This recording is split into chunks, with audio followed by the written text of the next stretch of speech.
You ask Tiger to solve. This deals with linear equations with one unknown. The final result is x equals 6. Let's solve it step by step. Simplify the expression. Group all constants on the right side of the equation. Subtract 10 from both sides.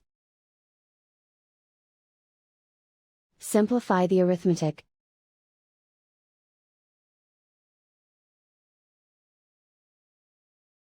Isolate the x. Divide both sides by 10. Simplify the fraction.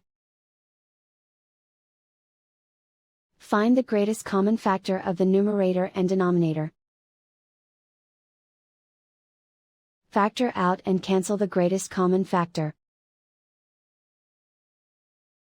And so the final result is x equals 6.